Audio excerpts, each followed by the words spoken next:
Buenos días, hoy seguimos con el segundo video sobre la relación entre la Biblia y los textos griegos, especialmente los homéricos, que en realidad son libros que nos cuentan la misma historia, solo que a uno se le ha dado tradicionalmente cierta autoridad, mientras que la Ilíada y la Odisea se interpretan como cuentos mitológicos, pero sabemos que siempre pretendemos ser así.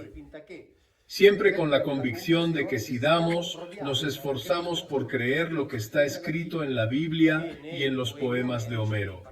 Especialmente en este caso, tal vez podamos entender más cosas. Por ejemplo, la última vez les leí algo escrito por un helenólogo francés, Paul-Louis Courier, que dijo que Homero es absolutamente histórico. Esto es precisamente lo que Schliemann obviamente ha dado crédito y nunca debemos olvidarlo, porque es un ejemplo, realmente un modelo de relación entre la posibilidad de tener un conocimiento real y aquellos que a veces tienen el poder desafortunado de tener conocimiento no quieren que las cosas cambien. Por lo tanto, cuando determinan que ciertos textos, ciertos volúmenes son fábulas, deben conservarse, mientras que otros son tratados como historiadores. ¿Sabemos que esto es lo que definimos? Desafortunadamente, las versiones de mitos, leyendas, fábulas también se han atribuido a la Biblia. Pero esta actitud, que siempre repito porque es fundamental, nos impide entender muchas cosas. Así que pretendemos, como siempre, pretendemos que la Biblia y los textos homéricos nos cuentan historias similares. Hoy vamos a hablar especialmente de un concepto muy interesante.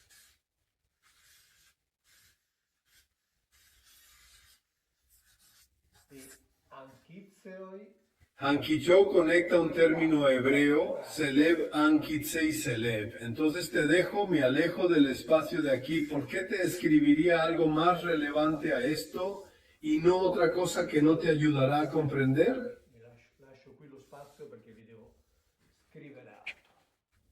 Y entonces estamos aquí. Sin embargo, lo interesante es que el concepto básico que debe ser la base del análisis que hacemos es la base de nuestro libre tratamiento de estos textos. Texto del profesor Satlov. Los estudios religiosos de la Universidad Brown en Rhode Island, judaísmo, nos hablan aquí de las razones por las que nació la Biblia, el uso de la Biblia en Jerusalén, el uso de la Biblia griega en Alejandría, Egipto. Pero es un concepto importante porque es la base de una serie de situaciones que pasaremos de todos modos, por eso siempre lo digo. Conocer el pasado y fingir que es real, tratando de entenderlo, nos resulta muy útil, dijo. La dimensión orácula de la autoridad bíblica continúa ejerciendo un fuerte atractivo para las comunidades. Aunque en una forma diferente a la antigua, la autoridad orácula adora un texto. Utiliza el texto que adora para otorgar poder, prestigio y de nuevo autoridad a su intérprete. Fue esta dinámica la que llevó a la formación de la mayoría de las principales religiones del mundo. Los textos que estas instituciones y organizaciones colocan en el altar y ofrecen a los fieles para narrar son, en cierto sentido, sujeto a la arbitrariedad de su comunidad interna. Es importante entender que quien controla el pasado, quien controla el conocimiento, quien maneja el pasado, en realidad controla el presente y planifica el futuro. Por eso es interesante conocer el pasado, tratar de conocerlo y salir de los patrones que nos están proponiendo. Porque, por ejemplo, uno de los esquemas que se nos han presentado es que los griegos vivían de mitos y ellos inventaron muchos mitos.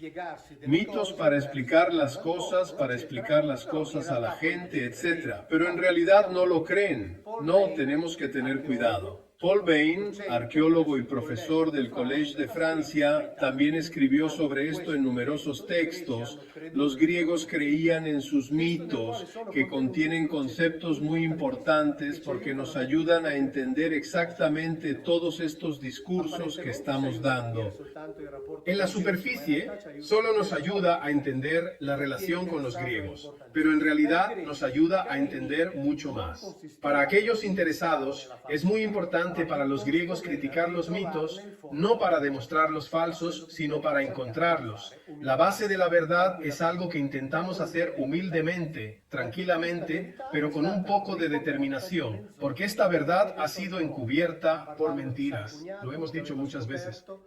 Hablando del santo cuñado, quien descubrió cuántas mentiras la verdad concreta de la historia del antiguo Egipto fue encubierta por la casta sacerdotal, Pausanias cita bien al escritor francés diciendo que todo el tiempo la construcción de un edificio de imaginación sobre la base de la verdad llevó a la mayoría de la gente a no creer que acontecimientos ocurridos antes están sucediendo ahora. Es decir, todo el mundo está ahí. Como son mitos, todos son libres de exponerlos. ¿No es así?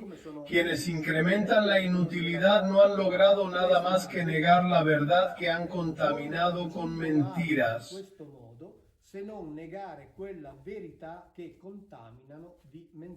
Para los griegos, el origen del mito no les causó ninguna dificultad interior. El mito es una tradición histórica real. ¿Cómo podemos hablar de algo que no existe? Puedes cambiar la verdad, pero no puedes decir nada. Se trata de conceptos muy importantes que deben formar la base de nuestro enfoque. Estrabón cree que cada mito tiene un propósito educativo y que el poeta, es decir, Homero, no escribió la Odisea para entretenimiento. En cambio, enseña geografía. Por lo tanto, un mito no puede ser totalmente un mito. Los viajes de Ulises es una clase de geografía, todo es verdad, etc. Solo quiero leer un párrafo más porque es importante, pero sobre todo el final es absolutamente sorprendente. Aquí habla de complicidad, por lo que el otro erudito no lo cuestiona ni por un momento. La historicidad de Dédalo, Pelopes y Aeolus, que demuestra como Polibio. También reconoce que en aquellos tiempos lejanos los dioses estaban unidos con la humanidad. ¿Cuántas veces lo hemos dicho? Tal vez alguien lo recuerde. Cuando hablo de vivir con los Elohim, aquí hay un dibujo, un diagrama, que muestra los siglos en los que los Elohim y los adamitas vivieron juntos y se unieron sexualmente. Atenas y Apolo están involucrados en la tortura de Marcia y Apolo realmente ama los jacintos, aunque dice que es infantil creer que este dios tiene el nombre de su amante escrito en los pétalos. La verdad, por supuesto, es que Apolo simplemente se dedicó a esta flor. Nombre de la bella adolescente, es decir, estamos en el contexto de una historia muy concreta y por lo tanto creíble, pero llegamos a un aspecto curioso, sobre todo porque aquí también nos extendemos a la religiosidad de los romanos y ahora demuestra que nuestra intención no es establecer dogmas sobre la existencia de Dios o de los dioses. Deberíamos limitarnos a notar que los griegos creían en sus dioses. Y hablando del culto reservado para los emperadores, ya sabes, estaban deificados. Así que nosotros nos guiamos por nuestra tradición, nuestra educación a decir que afortunadamente, por un lado, hay la Biblia, que con los judíos han llegado al máximo pico religioso del monoteísmo, porque por el otro hay los paganos. Los pobres son tan estúpidos que incluso han deificado a su emperador. Un hecho que muestra hasta qué punto tenemos nuestra duplicidad con nosotros mismos. Incluso si los emperadores son considerados dioses, los arqueólogos han encontrado decenas de miles de exvotos dedicados a diferentes ideas, como los nuestros, Es decir, cada pueblo, cada cultura, cada época tiene su Dios sanador, su Dios milagroso. Así que nosotros cristianos, nosotros educados cristianos, no podemos engañarnos pensando que somos los únicos y que todos tienen sus santos en el cielo. Pero preste atención a los conceptos básicos. Entonces encontraron ex votos dedicados a diferentes dioses. Sin embargo, ni siquiera uno de los votos anteriores fue dedicado a Dios emperador. Cuando los creyentes necesitan al verdadero Dios, no recurren al emperador. Este es un concepto básico que nos permite entender que somos iguales y que no hay unitarios. Infieles, inteligentes y estúpidos, todos se escuchan a sí mismos al nacer decir que tienes suerte de haber nacido en un lugar con una religión correcta, y eso en sí mismo lo explica todo. Pero ten cuidado, esas diferencias que siempre se nos presentan en realidad no existen. No son tan estúpidos, tienen sus votos anteriores y los dioses que creen que son verdaderos, así como los cristianos tienen los votos que creen que son verdaderos a sus dioses o a la Virgen, etc. Así que eso no cambia absolutamente nada. Pero ahora vamos a echar un vistazo a estos conceptos de Anchizel y Thelen. ¿Por qué? Porque son conceptos originales. Anchiteo es un término utilizado en la Odisea, ahora vamos a echar un vistazo a él. Este es el prefijo que indica proximidad, pero muy cerca en términos de intimidad. Esto es teoi, ya lo vimos la última vez. Pero vamos a tomar un concepto y ampliarlo. El término no es originalmente un sustantivo, sino un adjetivo que indica la función de alguien. Platón recuerda la deriva teoi. Desde tein significa lanzar hacia arriba y luego correr rápidamente hacia el cielo. Se refiere a las estrellas, pero también a la teoría, es decir, a los individuos que tienen la característica de correr hacia el cielo, que los une, las estrellas. Pero hay uno en las notas. Esta es una declaración importante porque normalmente la gente lo dice de nuevo. Pobre pagano que no conoce la verdad del monoteísmo, deifica las estrellas. ¿Qué crees que es la observación?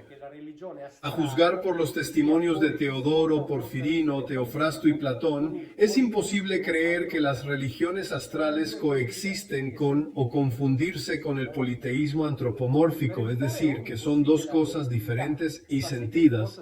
¿En qué consiste la religión astral? Para evitar cualquier posible ambigüedad y para asegurar que se puede decir que el paganismo ha pasado por diferentes etapas y niveles.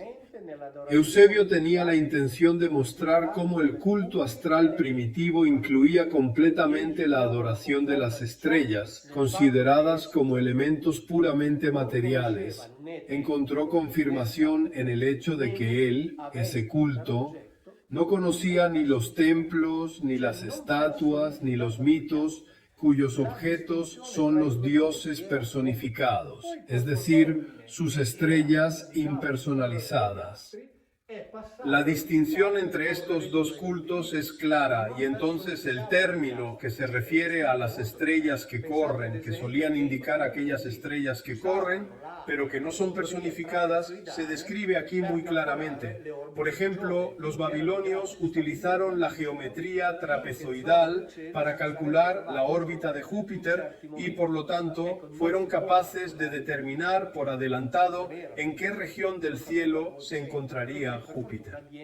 En algún momento ves, no puedes calcular la órbita de Dios. No son tan estúpidos, lo saben muy bien. Afortunadamente, este punto se destaca aquí. Pero hay otro aspecto interesante donde se dice que Eusebio es realmente una mina terrestre. En cuanto a los judíos, las noticias más fiables, ya que corresponden a los nombres de lugares y personas, fueron narradas por el santo cuñado de Berito, que tenía en sus manos las memorias escritas por el sacerdote Girombalo. Jehová Dios, es decir, Jamé, dedicó su historia a Jabibalús, el rey de Beritos, que fue apreciado por él, es decir, el rey de Beritos, y por aquellos a quienes encargó determinar la exactitud de los hechos de Ra. Entonces el santo yerno expuso el engaño de los sacerdotes egipcios. Las cosas fueron verificadas y se consideraron exactas. Mira, maravilloso, ambos vivieron en la época anterior a la guerra de Troya. Entonces, Eusebio cita la guerra de Troya como un hecho histórico, hasta el punto de que se convierte en un punto de referencia cronológico en el que habían vivido antes. No es una historia, no es un cuento de hadas, no es un invento, no es un mito. Es un hecho histórico, dijo, así que tomarlo como punto de referencia porque otras personas lo han experimentado antes y es muy específico. Todos estos hombres vivieron en tiempos anteriores a la guerra de Troya, cercanos a los tiempos de Moisés, como muestra la lista de sucesión del rey Fénix.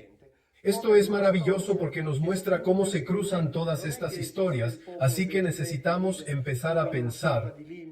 Para esta historia, digamos, el Mediterráneo, el Oriente Medio, como una historia interconectada, no es que los judíos vivieran en una especie de periferia, en una especie de nube con su Dios, que fueron los únicos que descubrieron a Dios, el monoteísmo, de hecho, encajados perfectamente en él. Mira, hay uno.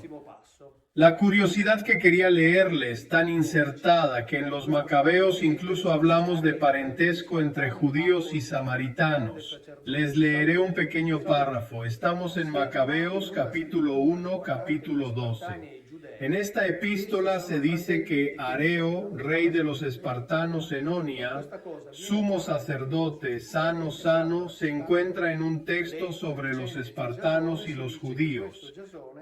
Ellos son hermanos, descendientes de Abraham. Y luego se repitió este incidente después, cuando se contó la historia de Jason, decimos que este Jason en definitiva, después de combinar varias cosas, murió junto a los espartanos para escapar del castigo y casi se redujo a buscar refugio en nombre de la sangre común. Ahora bien, tengo que decirles que este discurso ha sido cuestionado en varias ocasiones. Esto ha sido confirmado nuevamente por al menos varios escritores antiguos.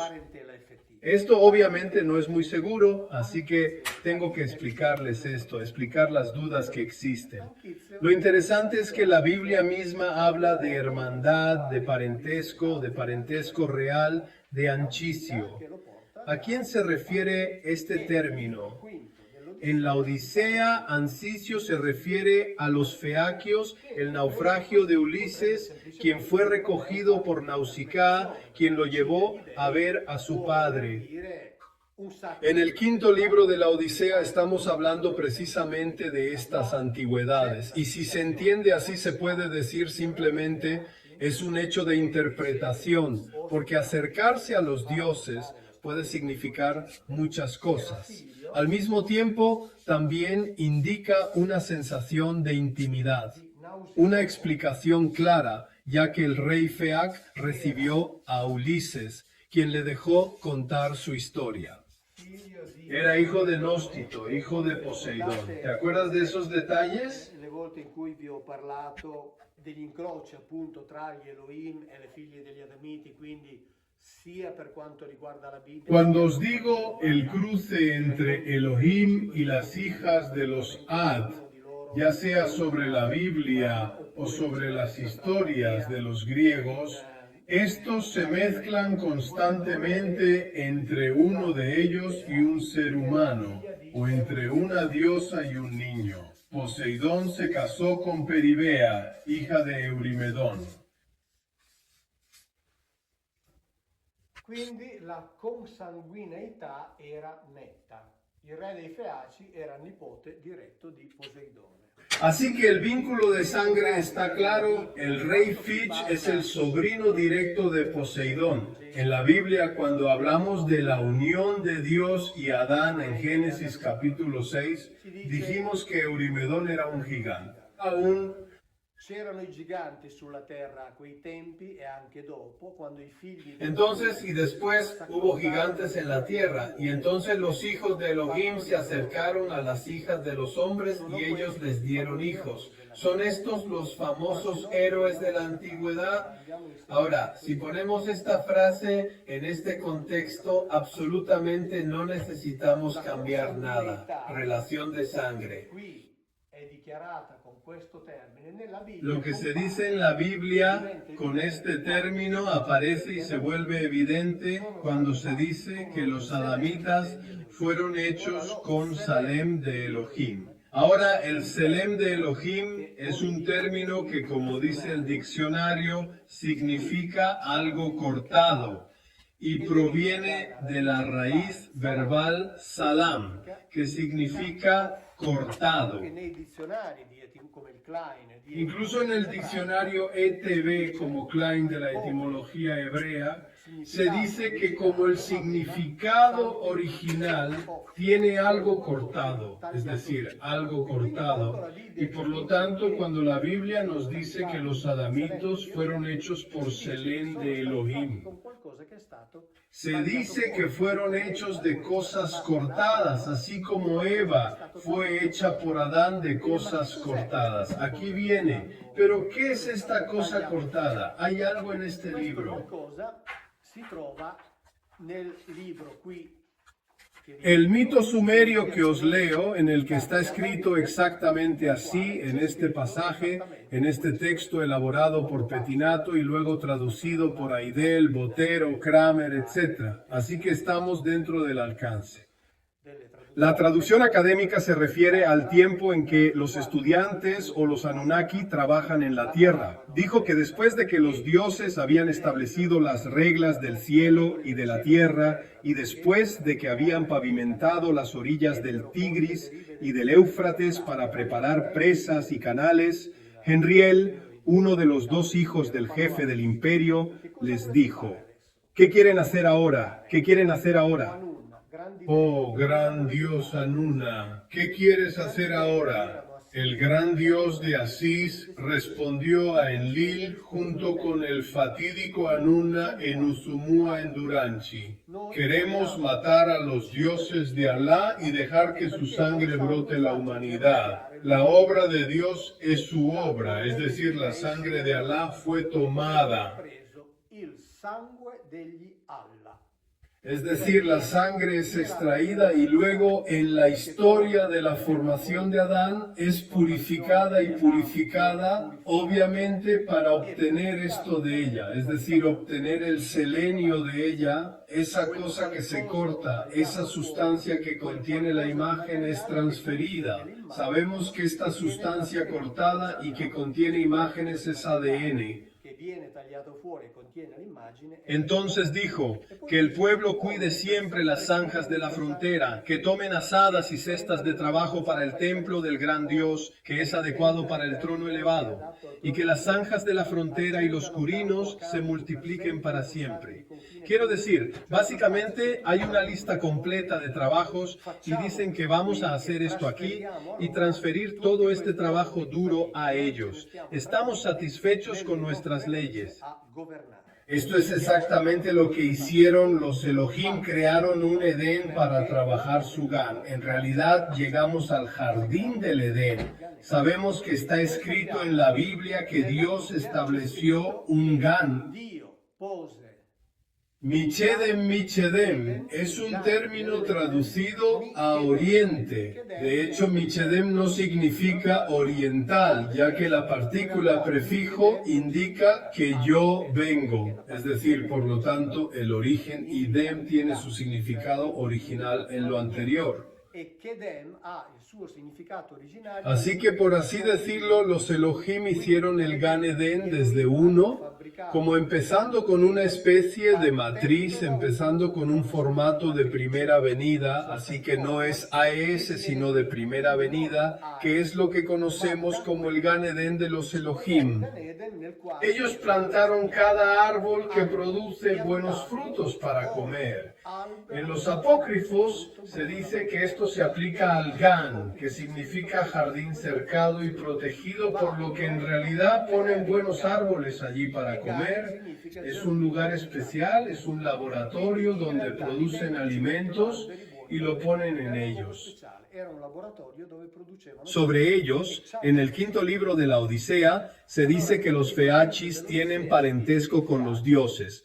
Y hemos visto que no se trata de una afirmación genérica, sino de un parentesco que realmente indica un vínculo de sangre. Luego pasamos a describir la residencia del rey Fía y luego la casa, el guardián de la casa, y la vemos. Pero lo que más me interesa es este. Fuera del patio, en la puerta del 4 Yugeri, hay un gran huerto de unos 10.000 metros cuadrados que está completamente rodeado de setos, es decir, está cercado como una gran Biblia, y en su interior hay exuberantes árboles altos, peras, granadas, manzanas con frutos brillantes, higos dulces y olivos en plena floración. Sus frutos nunca fallarán ni terminarán, es decir, continuarán produciéndose.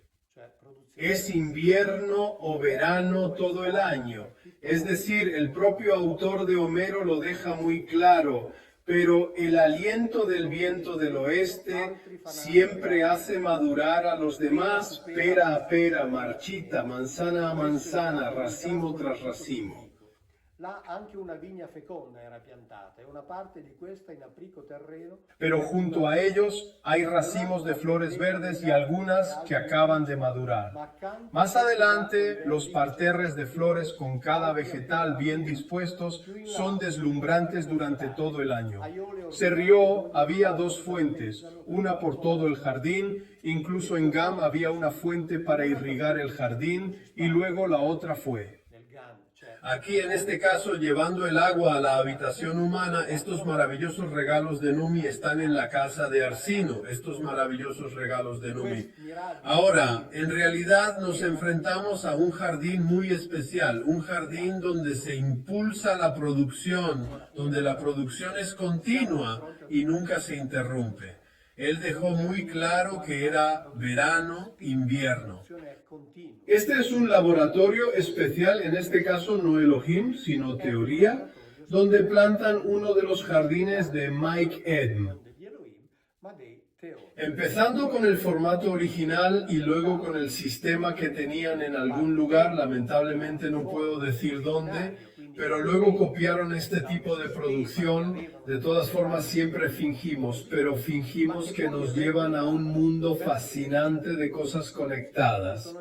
Pero los regalos que me encanta recibir, en este caso de Poseidón, no terminan.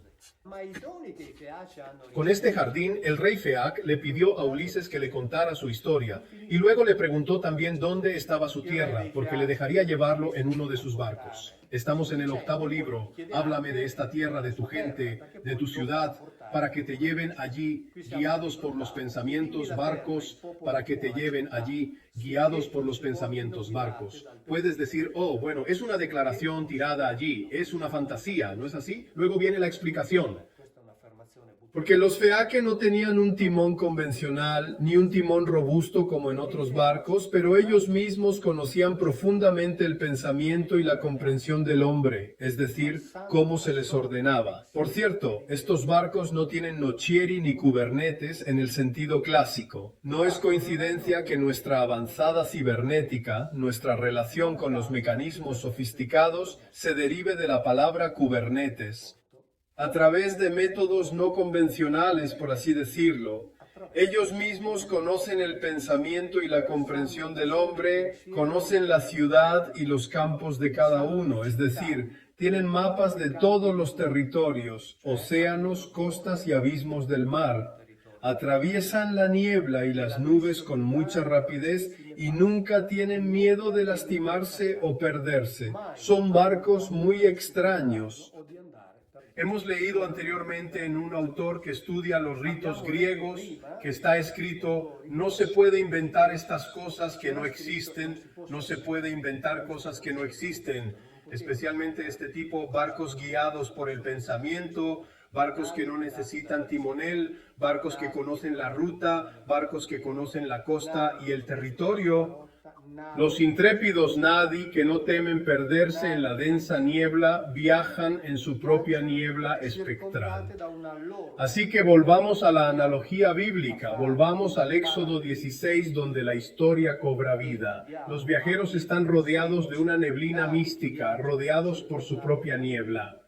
En Éxodo capítulo 16 se narra cuando Aarón habló solemnemente a toda la congregación de los hijos de Israel.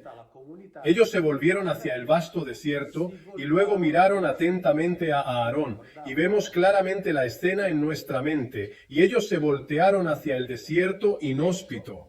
Y he aquí, la gloria de Jehová apareció en las nubes densas, escrita en hebreo antiguo. He aquí, el arca del pacto de Jehová aparece en la nube, revelando la gloria majestuosa de Jehová. La gloria di Yahweh. Si es una gloria espiritual que buscamos, debemos saber que es importante darse la vuelta cuidadosamente, porque viene de una dirección específica, no es todo abarcador, pero aquí te dice que se dan la vuelta y el tesoro sagrado del Señor aparece en la nube resplandeciente y la nube es divina. E la nube è un concetto che torna spesso con queste comparse di Yahweh con il suo Kavod, perché nube ha un significato particolare, ma di tecnologia e di mezzi con i quali viaggiavano sia gli Elohim che i teoi omerici parleremo. Grazie, ciao e alla prossima.